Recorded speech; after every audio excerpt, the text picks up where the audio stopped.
Picture this: Dale Carnegie at a smoky New York City cafe in the 1930s, facing a room full of strangers he needs to win over, not with force but charm.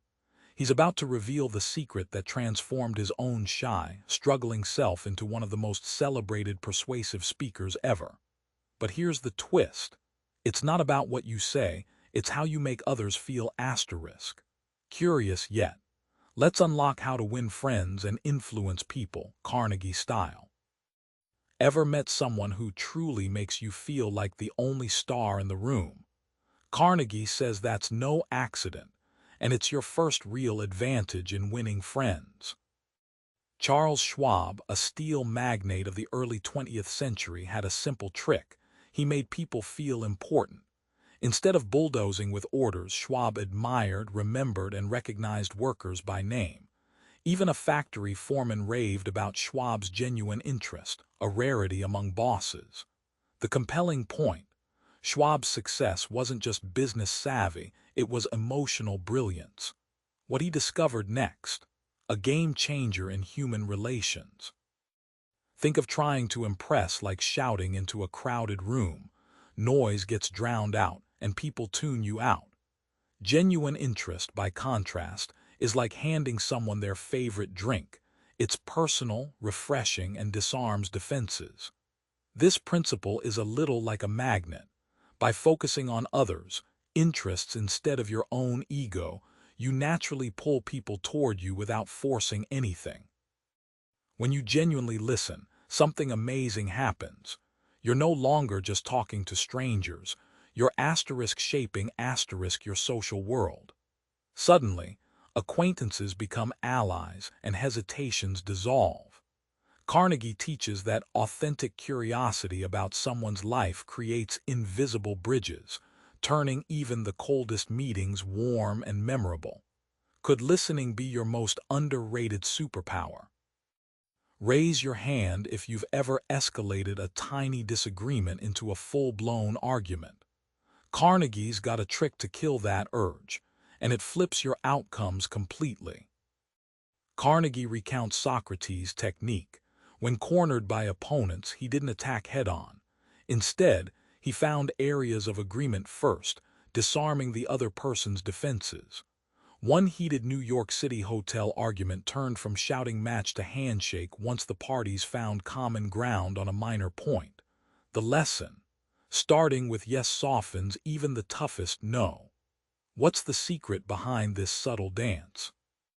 Picture conversations as a waltz where both partners move together, not a battle where one must fall. By seeking agreement early, like nodding at the rhythm, you invite cooperation. This tactic deflates tension because agreeing taps into the human desire to be right, but constructively, not destructively.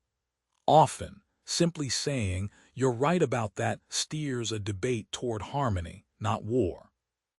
When you stop arguing, you start influencing.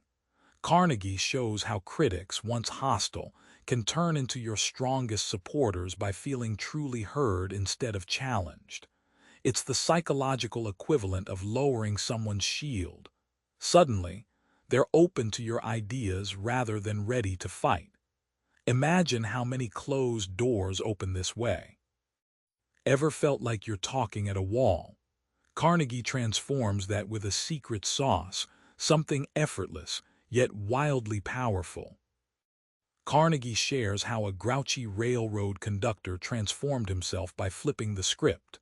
Instead of bragging about his job, he asked passengers about their lives.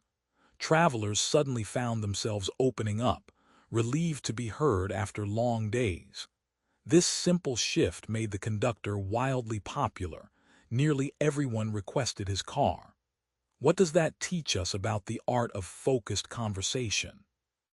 Think of conversations like a dance floor spotlight.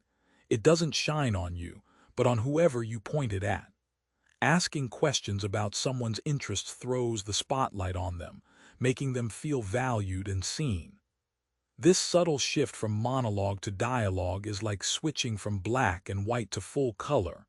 Suddenly, conversations spark with life and energy. When you treat people as experts on their own stories, they perk up instantly. Carnegie explains how this approach triggers pride and enthusiasm, turning mere acquaintances into fans. It's less about your stories, more about them feeling smart and important. How powerful is that? People love to talk and love to feel brilliant even more.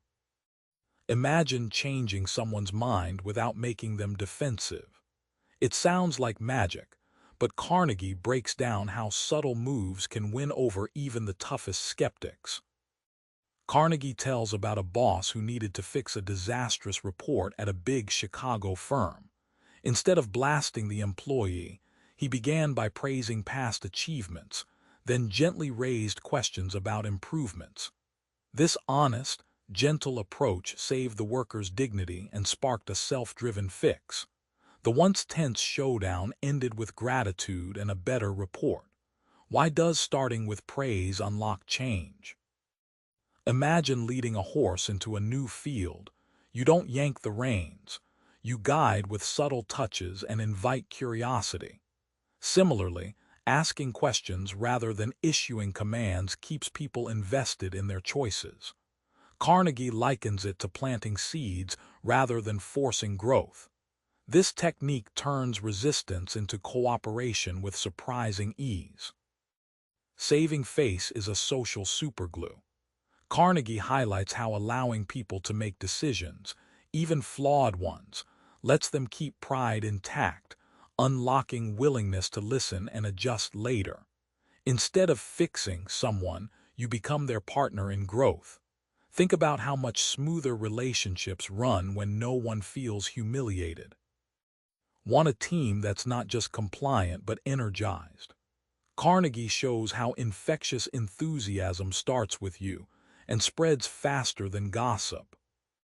A factory manager struggling with morale learned to notice even the tiniest progress, praising a worker who shaved seconds off a process. That small spark set off a chain reaction. The whole crew began competing to improve. Carnegie proves enthusiasm isn't some big bang. It's a series of tiny, heartfelt moments that add up. How can you spark that in your circle? Here's the catch. Flattery feels fake, but honest appreciation soaks in like morning sun. Carnegie recounts a salesman who doubled his sales simply by sincerely appreciating clients' efforts without exaggeration. The clients responded with loyalty, drawn to the genuine warmth. Authenticity wins hearts, not slick words. When you paint a clear, exciting vision, something bigger than daily chores, it turns the humdrum into a purpose-driven mission.